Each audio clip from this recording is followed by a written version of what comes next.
Good morning, I'm Gary Leland. And I'm Tony Cecala. And welcome to Crypto Conversations from the Crypto Cousins.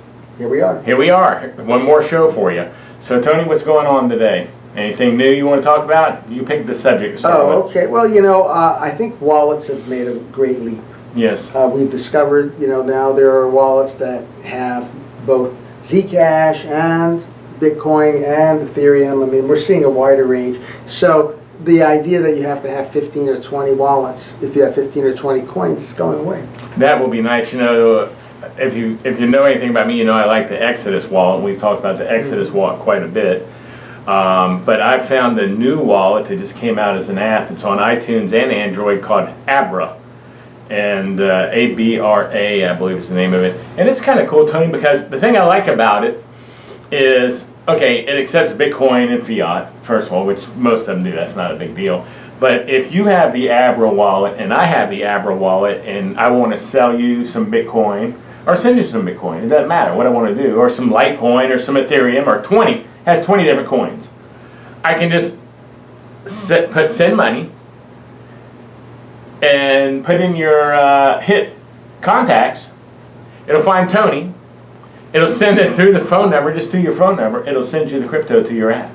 So I don't have to have your wallet. Not the address or anything. Not to worry about anything. No scanning QR codes. You just got to say, Gary, I got the Abra wallet. And I go, really? There you go. Then I have. Because when you set up your wallet, you have to put your phone in. Sure. And it sends you the normal approval that I am 817, whatever. So I say, I want to send Tony Bitcoin.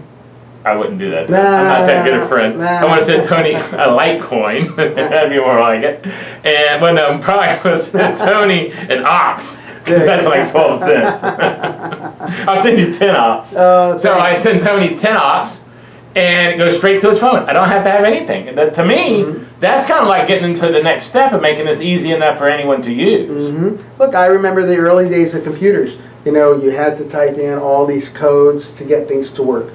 And then we got a graphical user interface, and you just point and click. Right. And so I think for the most part, we're still in the command line era of Bitcoin.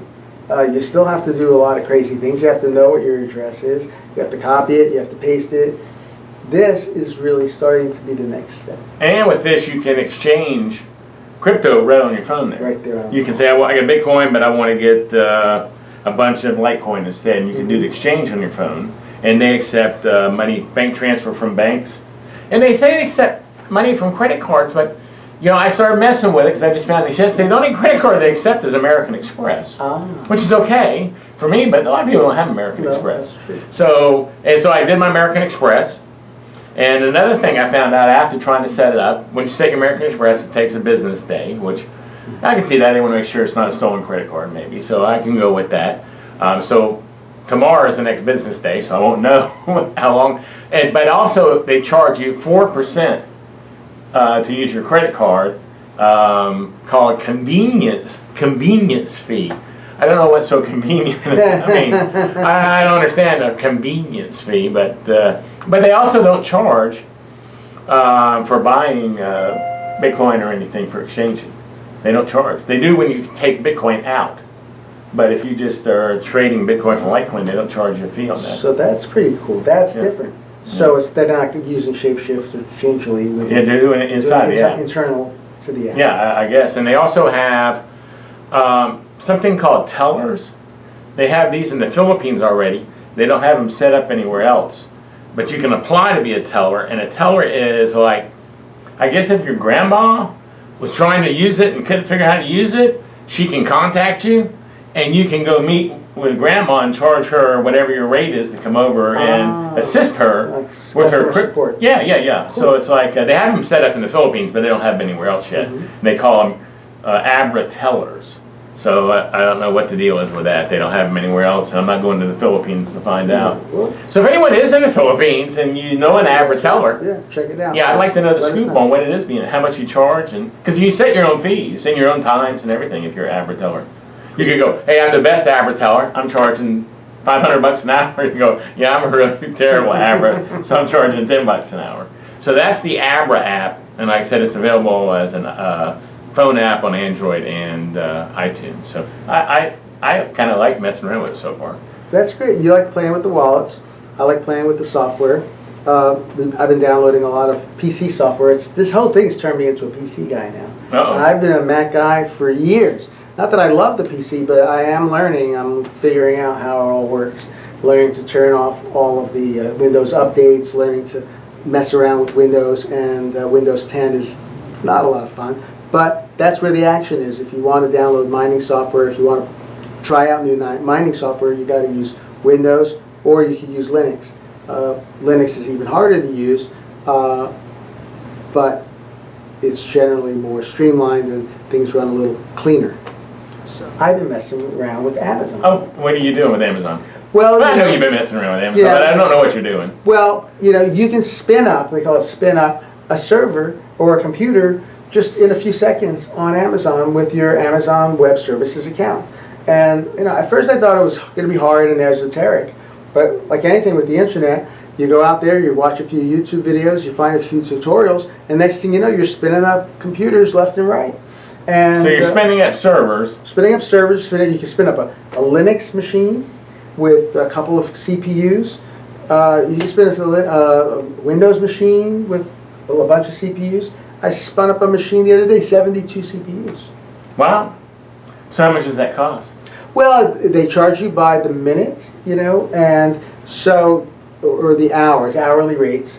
And so sometimes it's 26 cents, sometimes it's $2, sometimes it's $7, sometimes it's $20. So depending on how big the computer. What are you doing with these computers you're making on What do you think? I'm mining.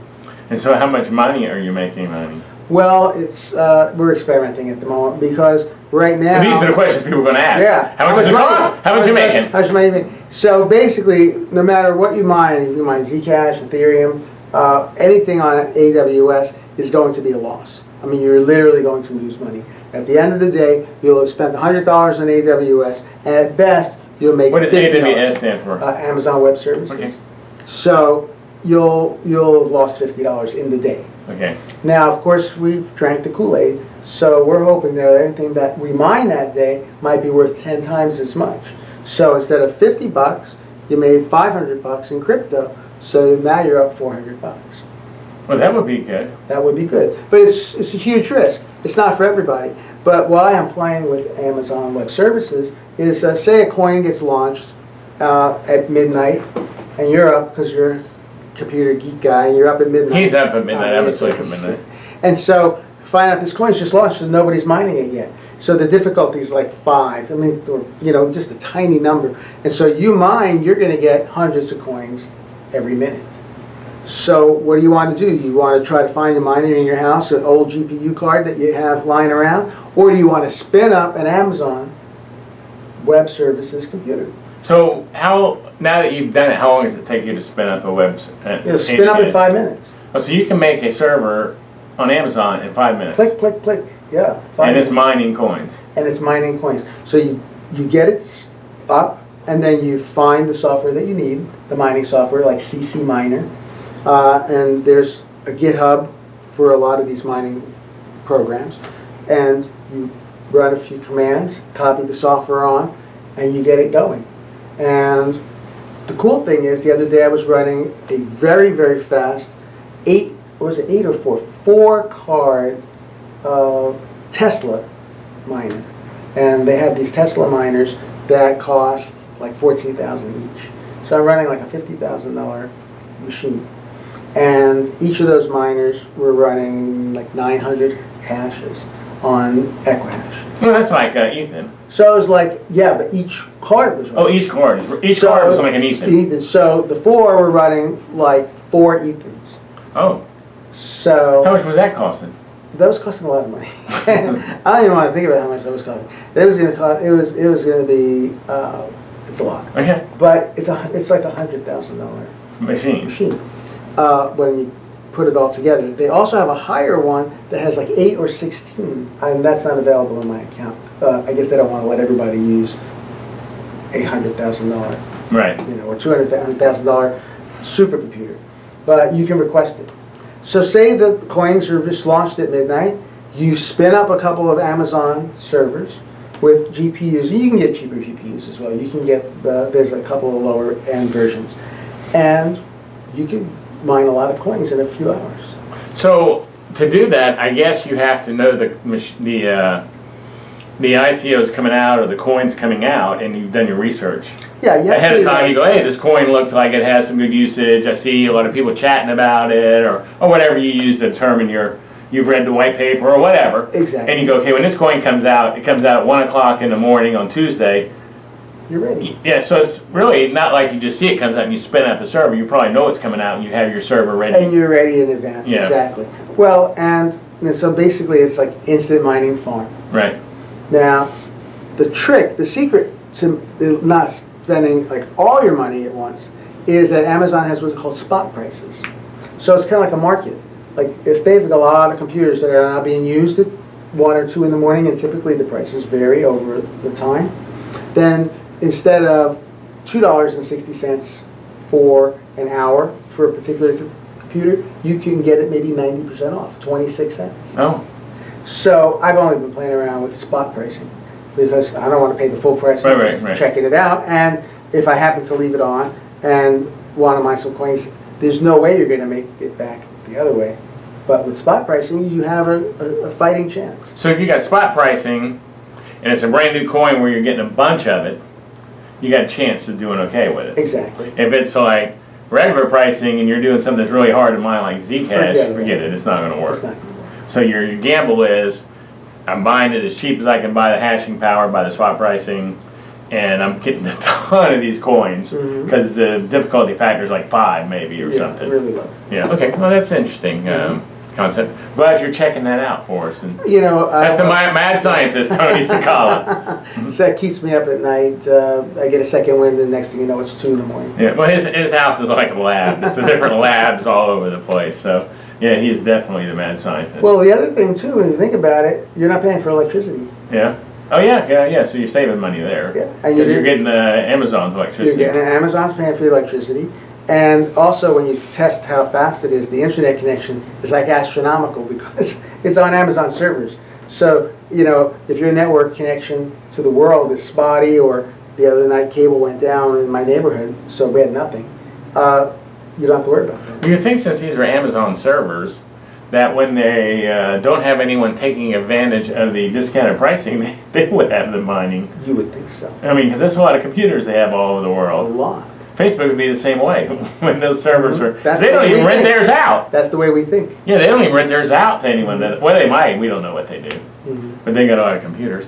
Well, that's it for me. You got anything else you want to add before we get out of here? That's it. That's it. We're trying to keep these conversation shows a little shorter than in the past. But thanks for watching, and make sure if you haven't subscribed yet, go to cryptocousins.com/subscribe, and that'll show you all the ways you can subscribe to all of our information, all of our videos, blogs, podcasts, whatever. Hey, thanks for watching, everyone. Love you guys. Take care.